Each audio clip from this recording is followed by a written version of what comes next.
Olá, sejam muito bem-vindos a mais um episódio do nosso IDCcast. Hoje, dia 17 de novembro, é o Dia Mundial da Prematuridade. E para falarmos a respeito disso, da preocupação dessa data, desse termo, né? Porque quando se fala de bebê prematuro, eu tenho certeza que gera muitos medos, muitas preocupações, muitos mitos também. E para que isso seja esclarecido, nós trazemos hoje a doutora Daniele Borges, que é pediatra, é parceira do nosso instituto, para esclarecer e falar um pouquinho mais sobre isso. Doutora, muito obrigada por estar aqui e poder compartilhar um pouquinho do seu conhecimento. Bom, sempre que eu trago um convidado, eu faço a minha colinha aqui para a gente não se perder.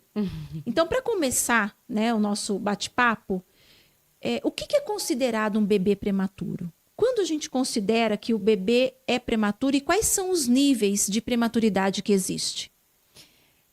Então, o bebê prematuro é todo aquele que nasce antes de completar 37 semanas de gestação. E assim, níveis, vamos dizer essa palavra, assim, não seria melhor? A gente acaba classificando mais didaticamente, né? Porque na prática, né, a gente acaba nem falando em níveis. Então, é assim, um bebezinho que nasce entre 32 e 37 semanas é um bebê que a gente considera prematuro tardio. Um bebezinho que nasce entre 28 e 32 semanas, esse a gente considera um muito prematuro. E o que nasce abaixo de 28 semanas, a gente considera como um bebê prematuro extremo. Ah, então esses seriam os níveis que eu perguntei, né? Isso Que mesmo. a classificação não é dessa forma, mas entendi. E o que pode fazer com que um bebê nasça prematuramente? Primeiro de tudo, se uma mãe não fizer o pré-natal direitinho, aumenta o risco de ter um parto prematuro. E mesmo quando ela faz o pré-natal direitinho, ainda assim está sujeito a que aconteça, tá? Então, infecções maternas, por exemplo, uma infecção urinária, infecções vaginais, infecções intrauterinas, hipertensão materna, pré-eclâmpsia, eclâmpsia, descolamento prematuro da placenta. Então, se a mãe sofre um trauma, por exemplo, e tem um descolamento, pode desencadear um parto prematuro. Gemelaridade, então, quando a mãe está grávida de 2, 3, também pode desencadear um parto prematuro. Também quando a mãe fuma, quando a mãe bebe, usa drogas, isso também pode levar ao parto prematuro. E o avanço da medicina tem conseguido melhorar isso? Conforme a medicina vai avançando, essa prevenção vem acontecendo junto com isso? Isso tem mudado nos últimos anos? Ah, sim. Hoje, se você vê o suporte à gestante, ele é muito melhor do que há poucos anos atrás até.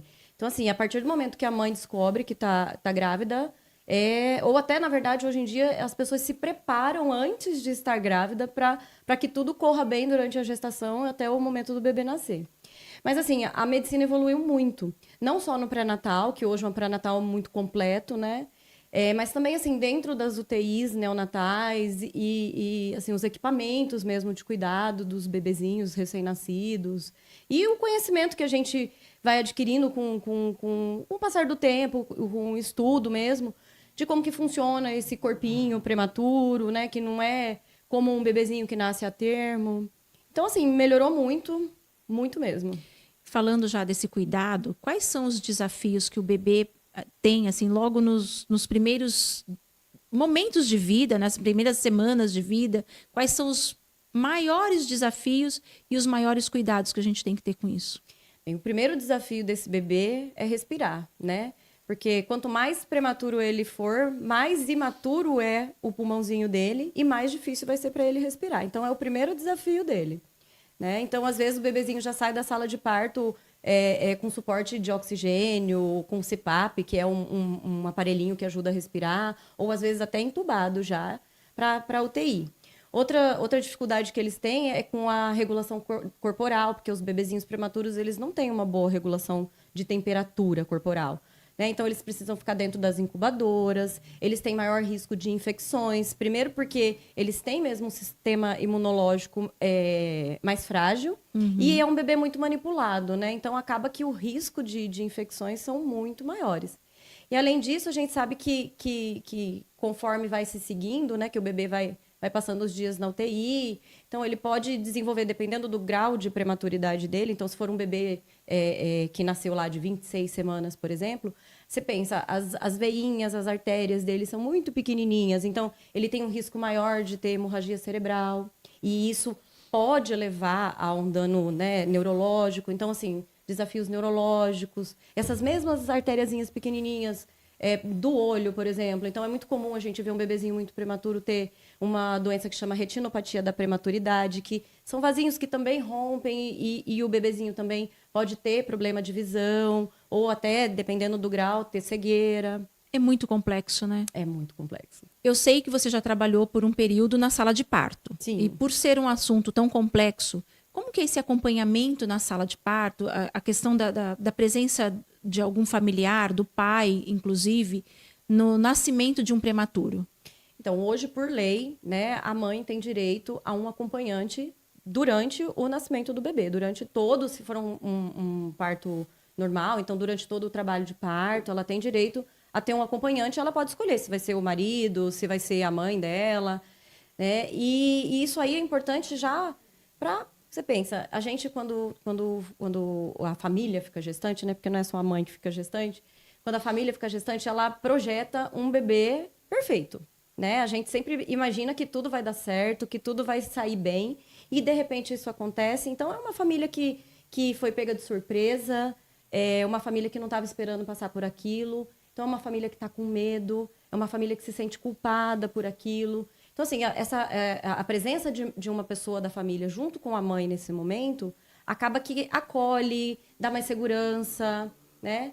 E falando tecnicamente o que a gente faz, né? O preparo ali para receber esse bebezinho, toda a sala de parto, antes do bebê nascer, o ideal, né? Quando há tempo hábil, né? Se não for uma emergência, é que o pediatra converse com o obstetra para saber direitinho o que foi que aconteceu, para que aquele pediatra saiba o que esperar daquele bebezinho que vai nascer, né? Mas, de qualquer forma, existem protocolos que a gente segue na sala de parto, de material que tem que estar pronto, de berço que tem que estar aquecido, material estéreo.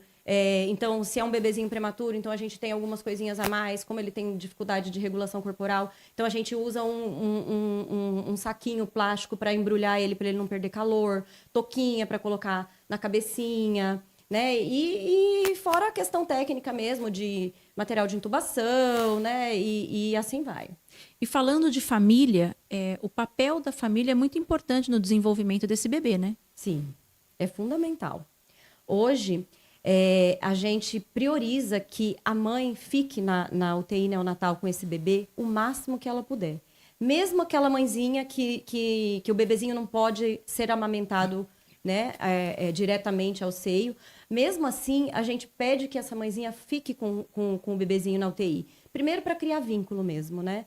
Porque, às vezes, esse medo, toda aquela angústia do nascimento prematuro pode gerar na mãe a questão culpa, como eu falei, e a mãe não querer, né, participar, ter medo de ver aquilo que está acontecendo com o bebezinho dela. E o emocional dela Sim, também, o emocional né? dela que está abalado. O puerpério por si só, Sim. quando um bebezinho nasce a termo, já é difícil. Então, quando um bebezinho nasce prematuro, é muito mais difícil, né? Então, assim, hoje a gente sabe, tem estudos que mostram que quando a família fica perto, o bebê melhora mais rápido. Inclusive, a pediatria tem falado muito dessa questão do cuidado centrado na família. Sim. Como se aplica isso na prematuridade? Então, existe o método canguru. Não sei se você já ouviu falar. Isso é um bom exemplo para a gente falar.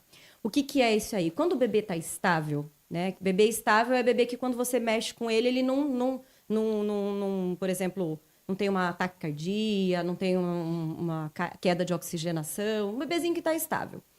A gente pega esse bebezinho, mesmo quando ele está entubado, dá para fazer isso. Tá? Então, a gente coloca ele coladinho no peito da mãe ou do pai, pode ser também da avó, né? da família que estiver ali junto. A gente enrola e deixa ele ali pertinho da família. Então, tem o calor ajuda na regulação de calor do bebê. Ele escuta ali o coração, né? Se estiver com a mãe, então é o mesmo barulhinho que ele já escutava quando estava dentro da barriga, né? E isso, os estudos hoje mostram que o bebê consegue se recuperar mais rápido. Nossa, que bacana.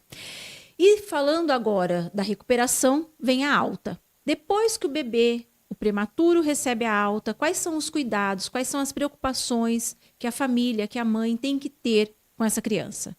Então, os cuidados gerais acabam sendo os mesmos que um bebezinho que nasceu a termo, né? Porque para o bebê ter alta, ele tem que estar bem, né? Ele tem que estar respirando, ele tem que estar mamando, ele tem que estar regulando a temperatura corporal. Então, assim, os cuidados básicos acabam sendo os mesmos. O que acaba diferenciando vai depender da necessidade de cada bebê, do que aconteceu com cada bebê, né? Do grau de prematuridade que ele teve e das demandas que ele gerou. Então, por exemplo, um bebezinho que nasceu muito prematuro, talvez ele precise de suporte de fisioterapia, ele precise do oftalmologista, né? Ele precise da fono, né? Da Para fono fortalecer também, a musculatura. fortalecer a musculatura. Então, assim, vai depender mesmo da demanda de cada bebezinho. E até que idade esse prematuro pode ser considerado como corrigido, né? Vamos corrigir essas A idade. a idade, na verdade. A gente chama de idade corrigida. Geralmente, a maioria dos bebezinhos prematuros, a gente faz essa correção da idade até os 2 anos. Alguns casos desses bebezinhos que são prematuros extremos, a gente acaba levando um pouquinho além, até por volta dos 3 anos. Porque o que a gente leva em consideração para ficar fazendo essa correção da idade gestacional? Porque, assim, quando o bebezinho nasce prematuro, a gente tem que desconsiderar, né? Então, assim, ele nasceu de 35 semanas, então ele nasceu 5 semanas antes do que a gente sempre faz a conta com 40 semanas. Então, ele nasceu 5 semanas antes. Então, vai, 1 mês e pouquinho. Então, quando ele tiver 3 meses, na verdade, ele não tem 3 meses, ele vai ter 2 meses, né? Uhum. E aí, a gente não pode esperar desse bebê que ele tenha o desenvolvimento neurológico de um bebê de 3 meses. A gente tem que esperar que ele tenha o desenvolvimento de um bebê de 2. Então, é por isso que a gente faz a correção. Entendeu? Entendi. Que mensagem você deixaria para a família que está passando por isso agora? Que acabou de ter um bebê e ele é prematuro. O que você pode deixar de consideração para essa família? Então, primeiro não se sintam culpados, né? A gente sabe que é um momento difícil e que quando alguma coisa dá errado, a gente sempre quer achar um culpado, mas que não se sintam culpados e que, assim, confiem na equipe que está cuidando do seu bebê. As UTIs neonatais são extremamente equipadas, né? Nós temos profissionais muito preparados para cuidar do bebê, né? E que tenham fé, né? Sempre que vai dar certo. Que hoje a gente vê que cada vez mais nascem bebês mais prematuros e que cada vez mais eles saem melhor, né? Com menos sequelas e que vivem a vida plenamente. Falando em sequela, existem alguns mitos, né, em relação à questão de prematuridade, né? Sim, então. Muita gente pensa assim, que só porque o bebê nasceu prematuro, ele vai ser um bebê que tem sequela. E assim, isso não é verdade, né? Porque vai depender da demanda de cada bebê, né? Então, assim, com o suporte adequado que hoje as UTIs, né, têm, a maioria dos bebês conseguem sair com quase nada ou nada de sequela, entendeu? E vivem a vida plenamente. E quais são esses mitos? Quais são as coisas que as pessoas normalmente falam ou temem em relação a isso? Principalmente as sequelas neurológicas, né? Que são bebezinhos que não vão andar, são bebezinhos que não vão falar, né? Bebezinhos que têm atraso neurológico mesmo. É só atraso, né? Eles vão falar, eles vão andar, de repente, um pouquinho mais tarde do que o outro. Às vezes eles demoram um pouquinho mais, às vezes ficam algumas sequelas, mas assim, a maioria dos bebês, hoje, com a tecnologia mesmo, com o avanço da medicina, hoje a maioria dos bebezinhos consegue sair bem da UTI. E você sabe que falando isso, é importante a gente lembrar da parte da comparação. A régua da mãe tem que ser sempre o próprio filho, né? Exatamente. Ela nunca, mesmo que ela tenha mais 2, 3 filhos, inclusive prematuros, não são iguais. Não são iguais. Então, assim, cada um vai desenvolver no seu tempo, ao seu modo, e a régua é ele mesmo, né? Isso, a gente fala assim, existe períodos que a gente espera que o bebê desenvolva aquela habilidade, né? Com o prematuro, a gente corrige a idade e coloca dentro daquilo para a idade corrigida, né? Então, não adianta achar que que todo bebezinho de 2 meses vai estar sorrindo, né? Porque às vezes pode ser que ele demore um pouquinho mais. Ele tem o período dele para que isso aconteça. A gente tem um período, né? Entre tanto e tantos meses ele vai fazer. Mas uns fazem um pouquinho antes, uns até antes do que a gente espera, né? E uns demoram um pouquinho mais, mas ainda assim dentro daquela margem que a gente considera dentro da normalidade. Perfeito. Tem alguma coisa que eu não tenha te perguntado e que você acha que é importante a gente falar dentro desse tema? Acho assim que o ambiente da UTI neonatal hoje é um ambiente muito acolhedor para essas famílias, né? Como eu tinha falado, que são profissionais que estão muito preparados. Então, assim, hoje a gente sabe que a mãe, né? A mãe e o pai, geralmente eles dois, eles têm acesso direto. Então, assim, podem ficar na UTI o tempo que eles quiserem, né? Às vezes, quando tem alguma intercorrência, pede para dar licença um pouquinho, mas que depois eles podem voltar e ficar ali. Então, assim, geralmente os hospitais têm também o suporte psicológico, né? Então, assim, para aquela mãe que está com mais dificuldade de aceitar, de conseguir passar por aquele momento difícil. Também tem a fono, que ajuda com a questão da amamentação, né? Então, o bebê não pode mamar, mas mesmo assim já estimula que a mãe ordenhe para ir guardando para o momento que ele vai poder, né? Para ele mamar desde sempre o leitinho da mãe dele, né? Então, assim, falar que a UTI neonatal é um ambiente que acaba sendo muito acolhedor para essa família. Nesse momento difícil, né? Difícil e importante, né? Sim, E sim. feliz ao mesmo tempo. É Sim. difícil, importante, é feliz. É um misto, né? Sim. É um misto de emoções, de sentimentos naquela hora. Doutora, foi um prazer conversar contigo. Ai, que agradeço. É um tema muito relevante, eu acho que de extrema importância, até por isso tem a data, né? Um dia mundial para se falar.